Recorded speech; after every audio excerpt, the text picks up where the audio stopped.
الصورة دي أشهر صورة لنابليون بونابرت، كان حاطط إيده في جيبه ومخرج الإبهام بره.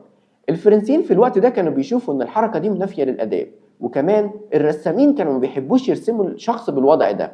بس نابليون بونابرت كان قاصد يوصل رسالة مهمة جدا للشعب من خلالها، بس الشعب كان بياخد الموضوع على إنه تريقة. كان بيقول مثلا إن هو عنده قرحة أو إن هو عنده مرض جلدي وحاجات كتير، بس الحقيقة إن نابليون كان بيقول لهم من خلال الصورة دي أنا أقوى منكم. وفي الحلقة دي هتعرف ازاي إشارة واحدة بتعملها بإيدك ممكن تبقى أقوى من أي كلام يتقال.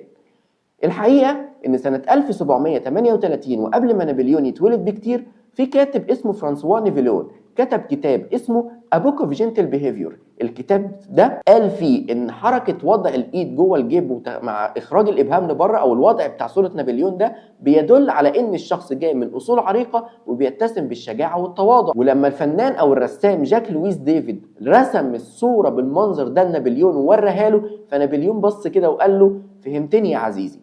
والغريب ان كتب التاريخ اثبتت ان نابليون بونابرت ما كانش مرتاح خالص في الوضع ده، والاغرب من كده ان نابليون ما كانش قاعد قدام الرسام وهو بيرسمه بالطريقه دي، ده بالعكس، ده الرسام ديفيد لويس ده رسم الصوره دي من وحي خياله واضاف ليها الاشاره دي. وده دليل على ان الرسام ديفيد لويس كان فاهم كويس جدا معنى الرساله اللي ممكن توصلها للناس من خلال حركه كف الايد.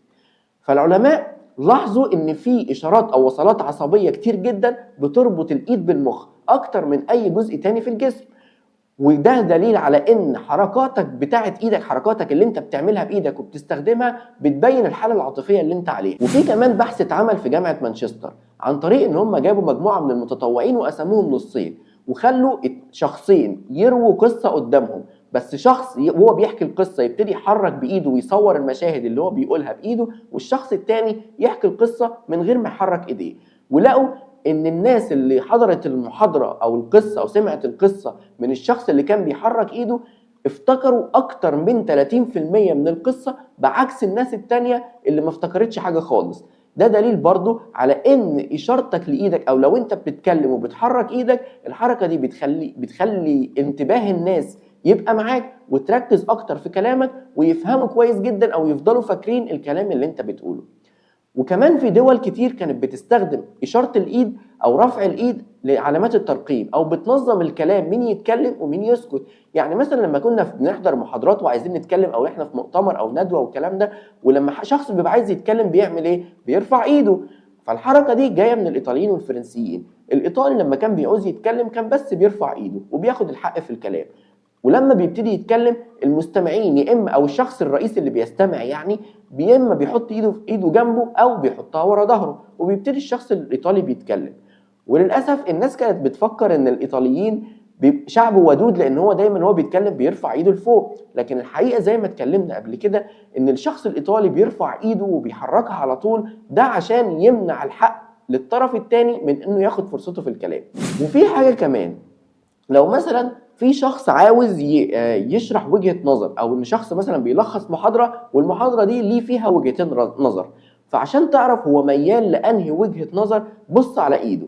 فلو هو شخص بيكتب بايديه اليمين هتلاقيه هو بيعرض الفكرة اللي هو ميال ليها، هتلاقيه بيعرضها بايده اليمين. يعني هتلاقيه تقول في الناحية ديت مثلا في 1 2 3 4 وبيبتدي يتكلم وبيحرك ايده اليمين بالمنظر ده، ولما بيجي ينقل النقطة التانية أو وجهة النظر التانية بيبتدي يتكلم بإيده الشمال، أما بالناحية التانية بيقول 1 2 3. فلو الشخص بيكتب بإيده اليمين وجهة النظر اللي هو بيبقى مؤيد ليها بتبقى بيعرضها بأول إيده اليمين، والناحية التانية برضه لو الشخص بيكتب بإيده الشمال فوجهة النظر اللي بيتبناها أو اللي مؤيد ليها بيبتدي يعرضها وهو بيحرك إيده الشمال حتى لو الكلام محايد. وفي 15 إشارة إحنا بنعملهم بإيدينا وبنستخدمهم معظمهم كل يوم وبنشوفهم كتير جدا بس ما بنبقاش واخدين بالنا منهم، زي مثلا حركة فرك الإيد، زي مثلا تشبيك الصوابع سواء بالمنظر ده أو محطوطة على المكتب مثلا أو حاجة، حركة البرج وحركات تانية كتير، وهنتكلم عنهم بالتفصيل أكتر في الحلقة الجاية.